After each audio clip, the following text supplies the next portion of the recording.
What's up, folks? Painless. Uh, Back again. You know, I didn't watch the whole interview,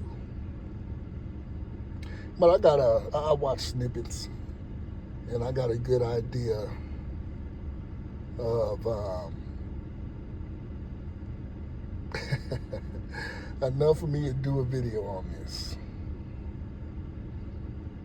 And I'll say this, folks. You know, I said the Democratic Party, and I was telling my daddy this, because my folks are part of that old civil rights era that vote blue no matter who. And, you know, times when we have conversations like this in terms of politics, you know, there's obvious different trains of thought. And I had that in much of my family.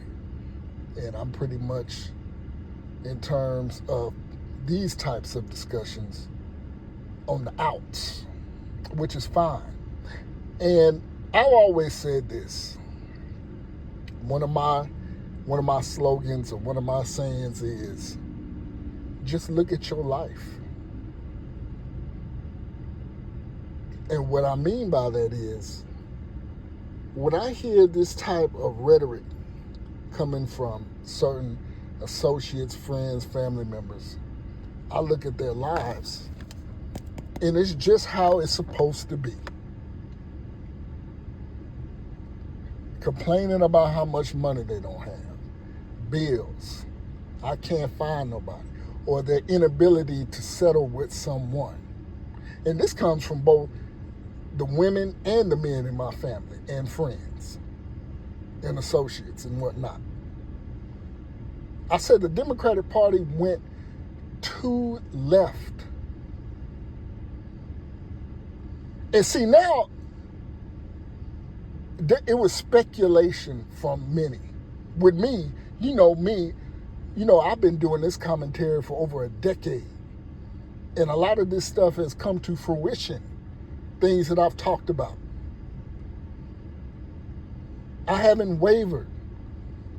I tinker with little things, other things, subsets of the conversation, minor differences. But overall, my stance is foundational. It hasn't changed. There's some edicts that just don't change, that I haven't wavered from, and that work, and they're evident.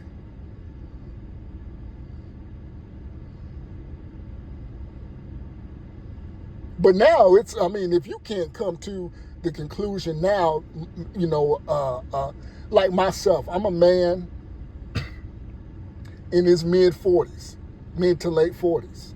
And many of y'all seen me grow in terms of my adulthood.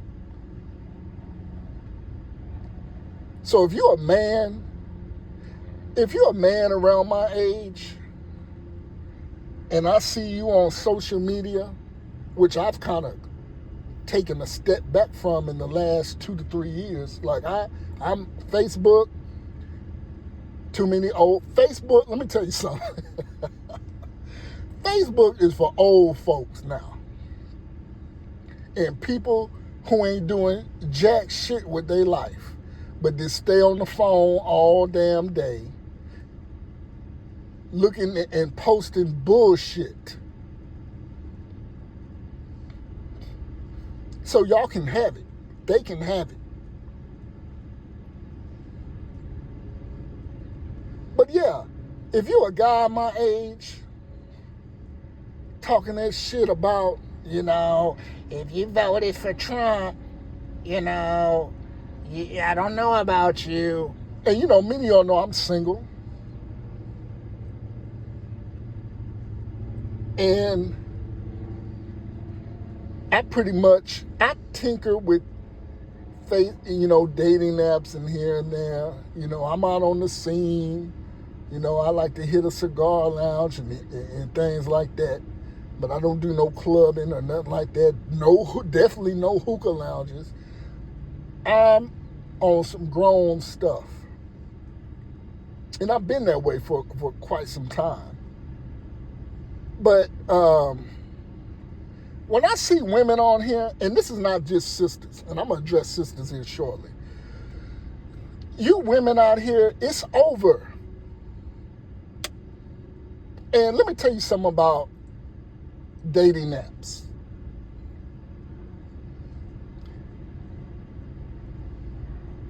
Dating apps are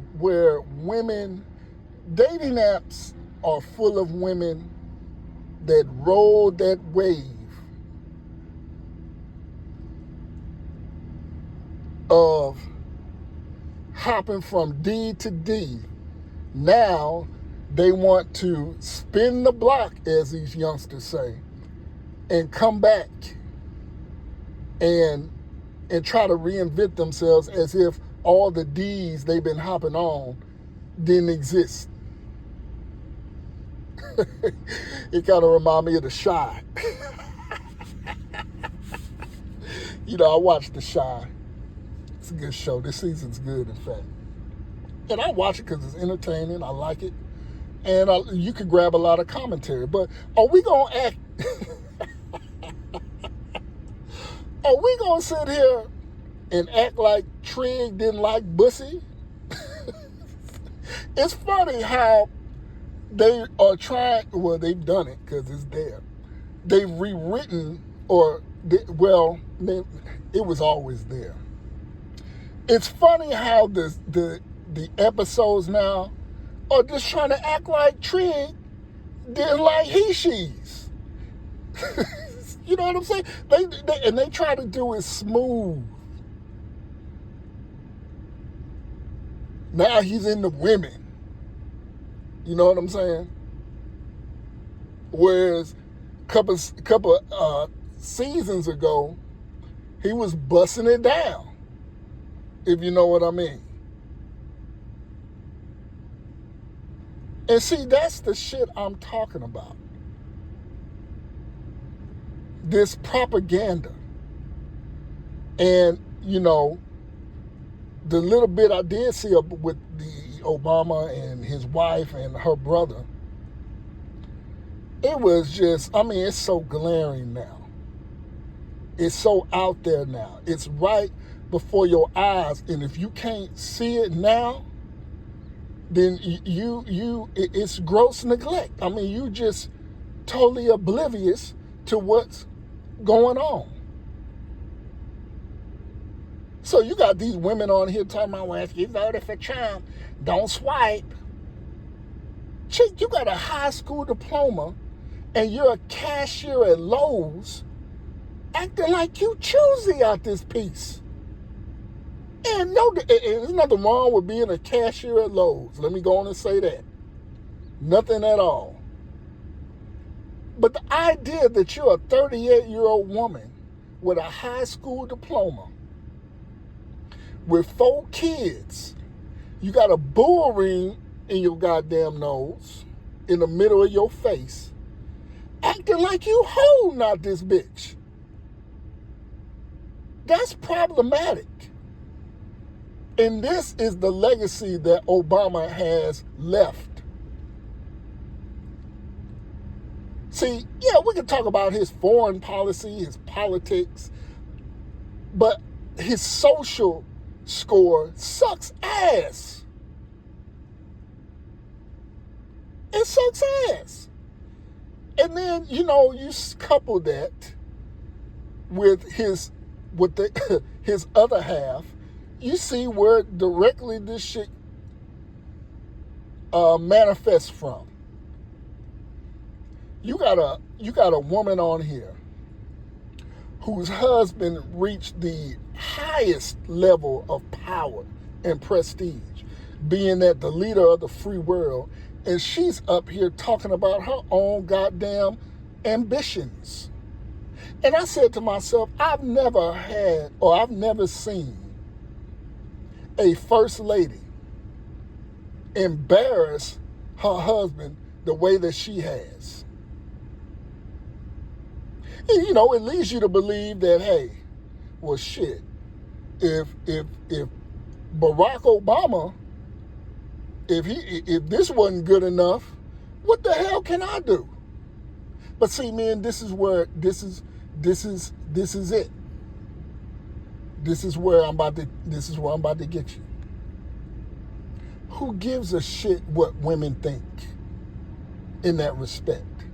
This is why I advocate for men, especially you young guys.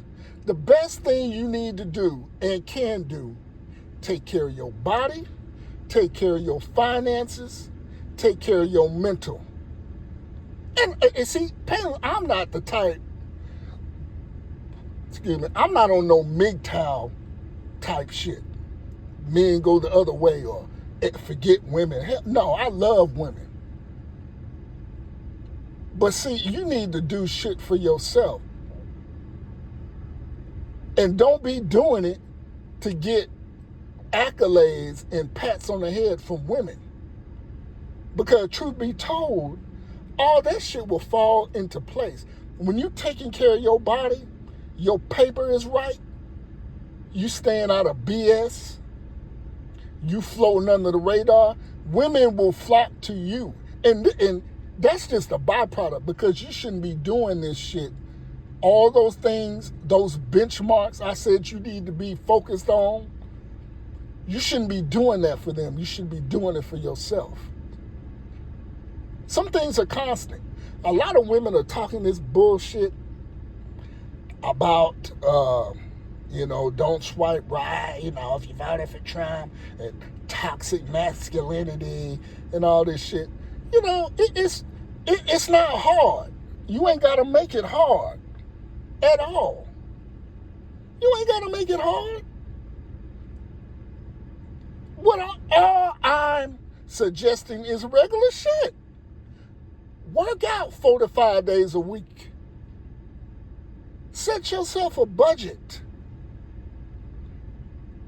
Take care of yourself. Basic shit. This shit ain't nothing, he's cracked the code. No, this is regular shit. That's all this is. It's nothing like grandiose.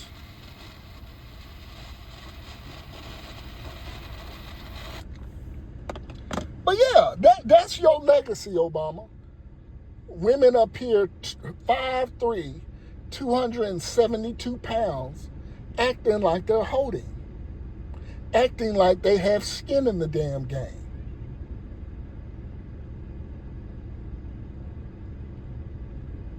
But yeah, you got this first lady. The first lady, a black first lady, the only, and she decides to come out and say some bullshit like this. And if you subscribe to that, that's on you. But you're part of the problem. You're part of the problem. And if you're being a normal, regular guy, because that's what it is. I always tell women, I'm regular, but I ain't basic. Meaning that I'm just doing regular shit, taking care of myself, regular stuff that adult people do. That's all I'm doing.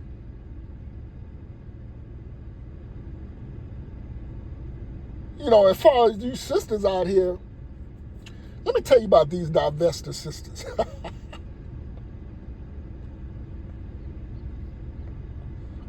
They want their cake and eat it too. They sit here and see, I try not to do these videos about manosphere and MGTOW and women, but it's important that I need to. Sometimes you got to get Kendrick Lamar on that ass. Sometimes you got to hop out and show niggas.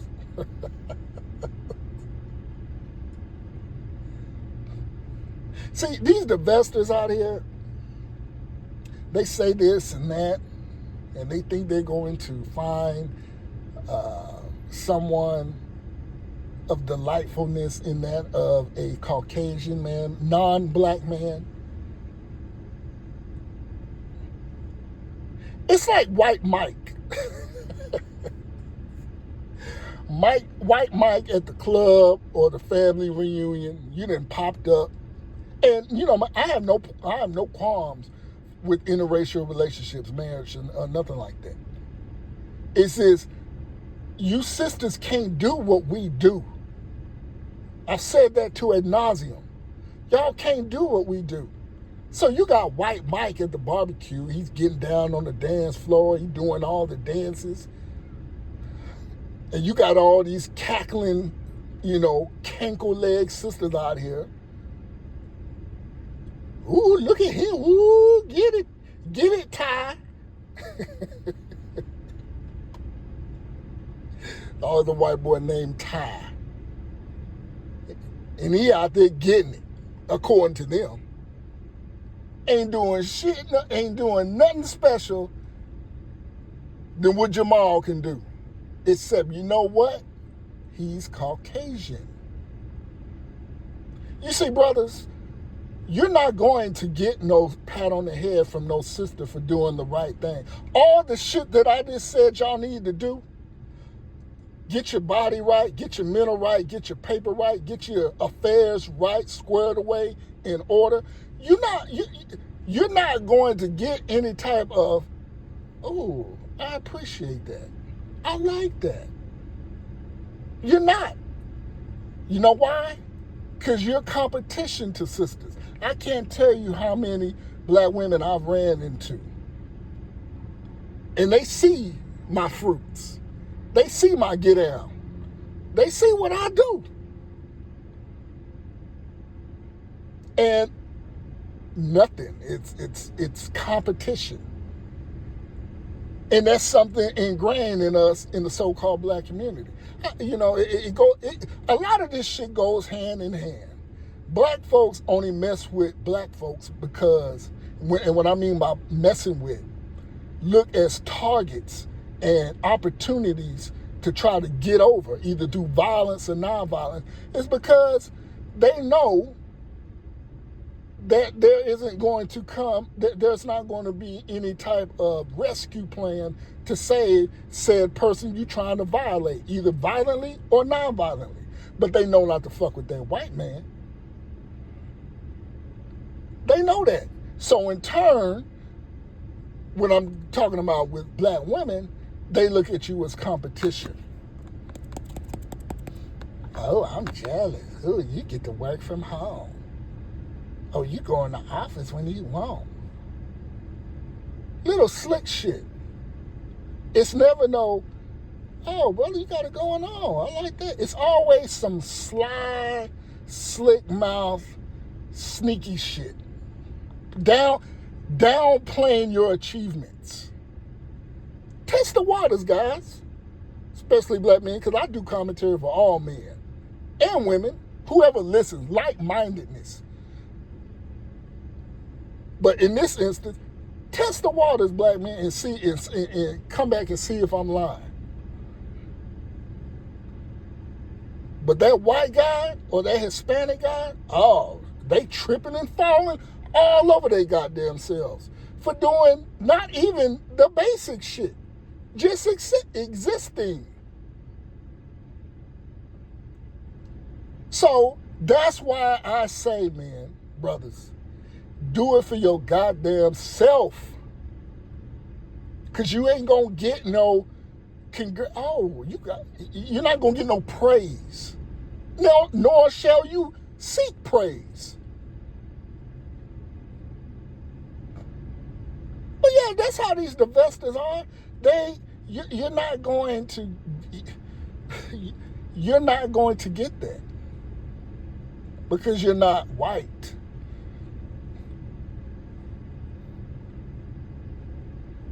You see, back in the day, in the early gender war,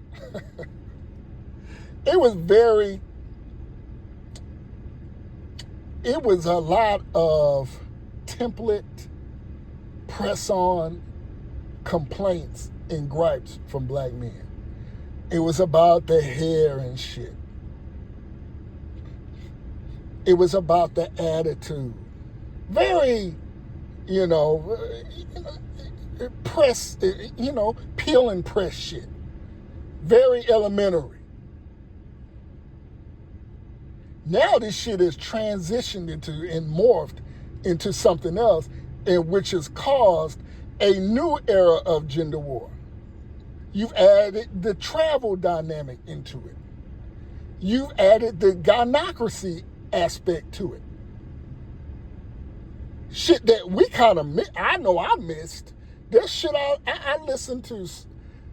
I listened to certain guys, that make content, and they be coming with some shit that I never thought of.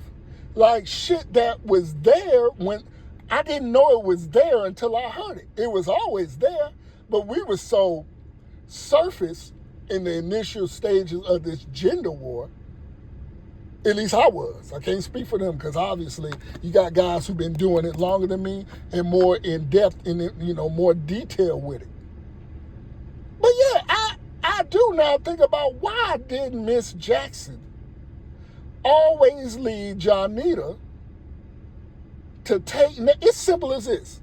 Why did Miss Jackson always leave Johnita to take names for the class when Miss Jackson went or left the class for about 10 or 15 minutes? And when she came, it was never us as young black boys. I never,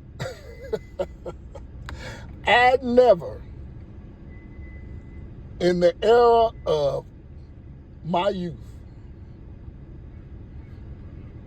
seen a black boy take names in class. It was always a young black female. And that, in and of itself, sets the tone and the stage for shit how it is now. Where you're almost scared of black women as you're trained. And I learned this probably within the last year, where you're trained to look at them as some authority figure.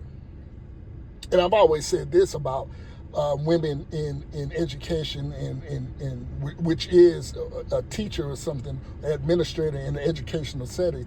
I've always said that the reason why you see black boys kind of gravitate an aspect of moving towards Caucasian white women is because we've always had white women teachers. I don't care if you went to an all-black school.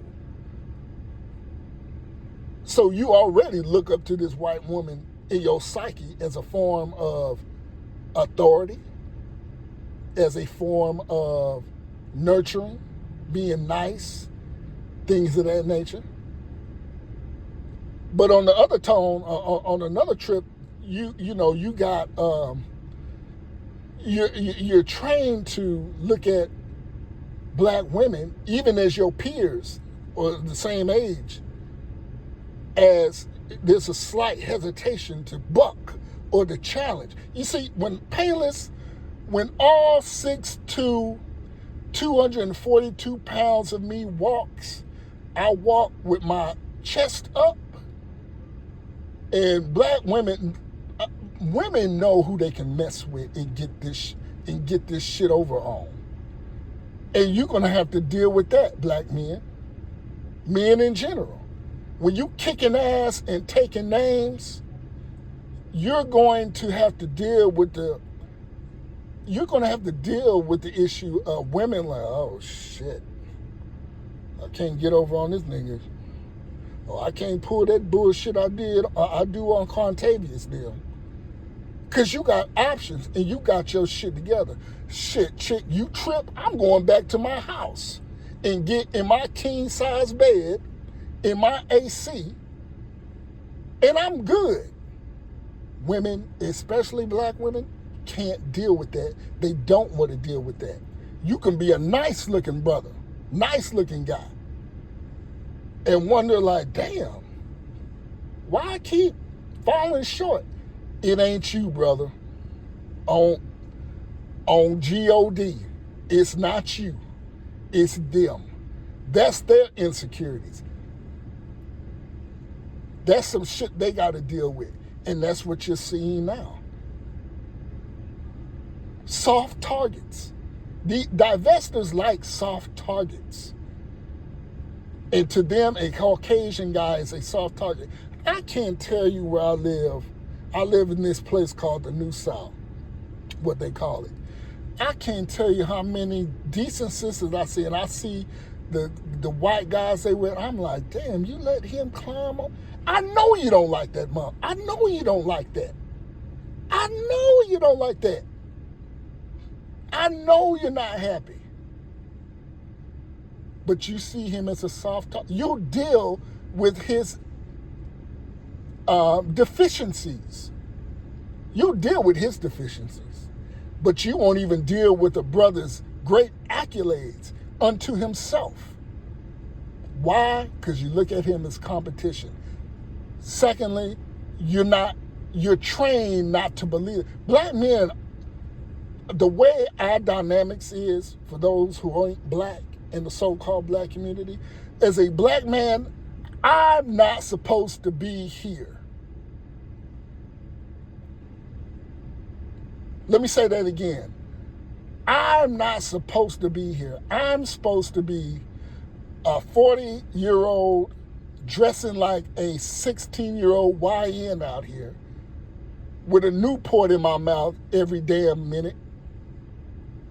Got my hand out, a gang of kids kowtowing and looking to you for a place to stay, food to eat. That's what, Payless, I'm not supposed to be here. I'm not supposed to be great unto myself. That's what it is. So when the sister sees that, she doesn't know what to do. So she goes to the 27-26 sweep. Basic play. I'm playing a words on football. Offensive, basic ass I formation, pitch left, pitch right plays. That's her default position. That's what it is, guys. It's not you. You keep driving on and taking care of your damn business.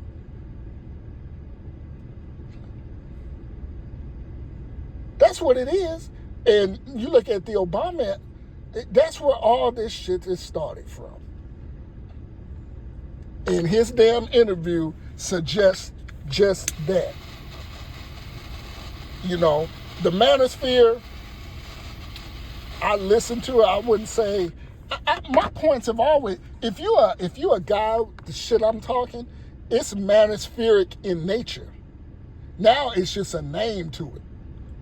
All this shit I've been talking about, and what I've heard guys talk about, white, Hispanic, black, it's manospheric. It's manosphere jargon, language, concept. It's just a name to it. So you keep doing what the hell you need to do. And stop comparing yourself. And stop chasing women like that. Stop making women and how much draws you can get the focal point of your life.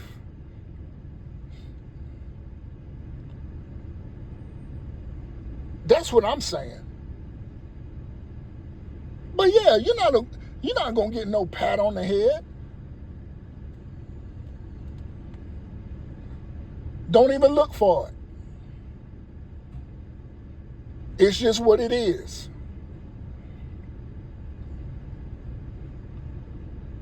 But yeah, I see these investors, I see these decent looking sisters with these soft-muscled, small-handed, can't dress, need a haircut white guys, And I know goddamn well that this shit ain't hitting on nothing at all. At all. And like I said, you women can't do what we do.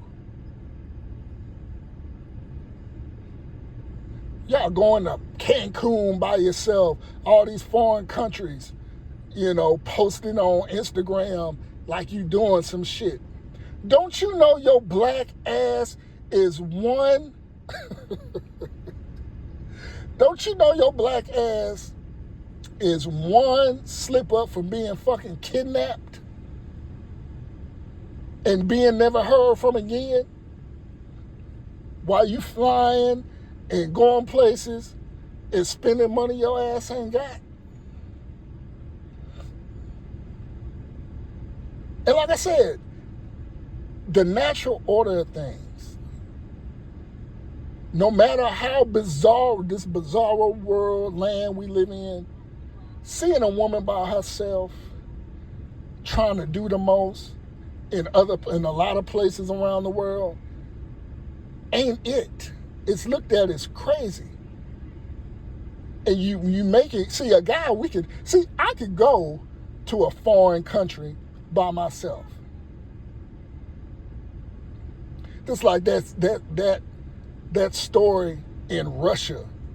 I don't know if y'all heard, you got this black woman on there beat the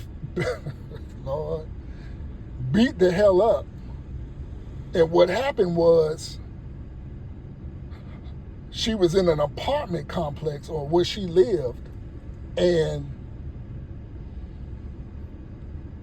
I guess she got jumped on by a Russian couple, male and female, and they kicked her ass and called her all type of derogatory terms in Russian, and they dosed her ass, beat her up. You see, while the threat is that for a single guy, a black guy just by himself, while the threat is there, if you any some type of person that could squab or handle yourself, you could get 2 or 3 people.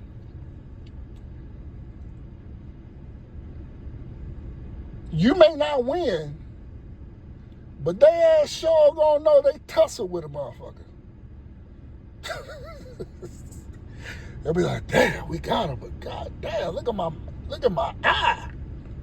He knocked one of my teeth out. Damn, my neck hurt. He almost tore my neck. He almost tore my head off my shoulders. With a woman, you can't do that. See, a guy, say there was a guy in that same situation, he could have beat their asses up. He could have mushed the woman. She gonna fall down. Jaw the dude, bam, and walk out and be done with it. But a woman, y'all can't do that.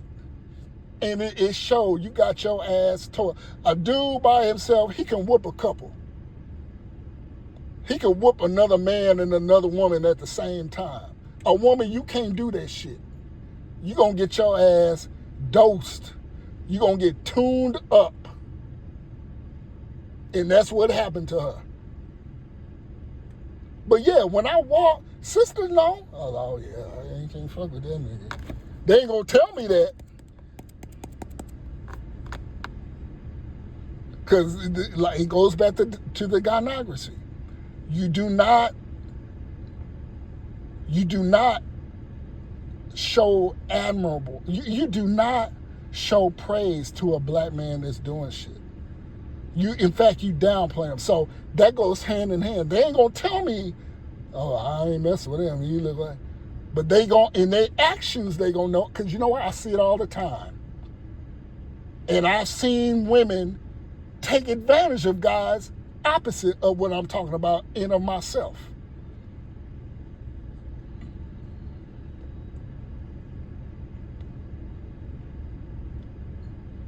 And you should relish in that, because you sifting through the bullshit. See, your ornament, when you're doing those things I mentioned in the earlier portions of this video, you are, by default, sifting through the bullshit because they won't even step to you. They won't even deal with you. That's what it is.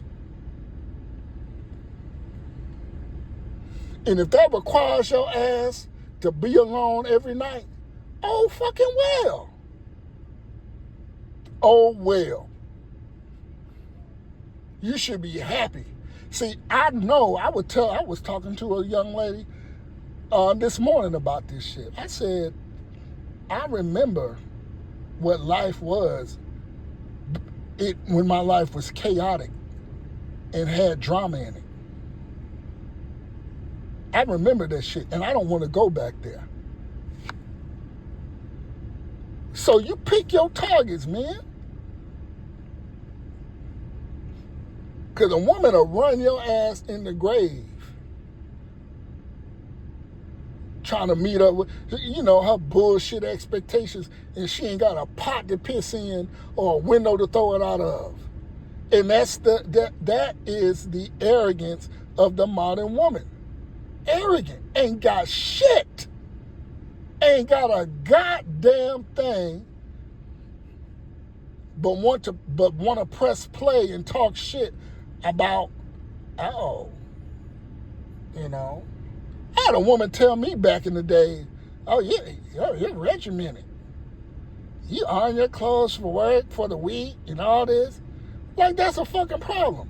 Even where I work. You got sisters out here saying, oh, hey, you working hard, ain't you?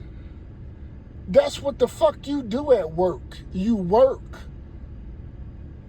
You're not sitting around and complaining and all this shit. And see, like I said, with Trump,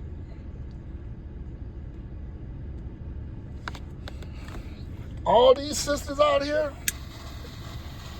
all you women, white, black, Asian, riding that gravy train at work in your little breast suits,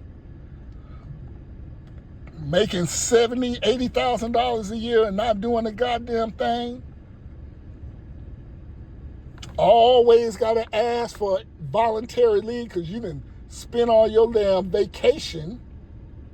You ain't got, you get sick, you ain't got no fucking time to take off. So now you got to go to HR and put your name in a damn bucket so people can voluntarily give you some fucking leave because somebody died in your damn family and you ain't got no damn PTO to take. I say to that, fuck them. And see, that demonstrates irresponsibility. You should always keep, if you had a position, if you had a company, you should always keep you at least a week or two of PTO, because any goddamn shit can happen. Now you gotta fucking go beg, oh, my mama died, I don't have the time. Which you could theoretically you could take off, but your ass don't. You ain't getting paid. Why? Because you ain't got no goddamn time left. Because you tricking it off on cruises, going down to Cancun girls trips, spending money your ass ain't got, and now you want other people in said company to voluntarily give you some fucking PTO. Hell no. Negative.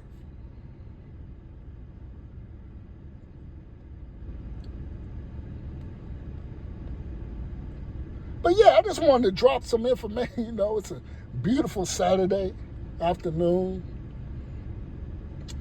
And that's all I got to say. Pain, what's up?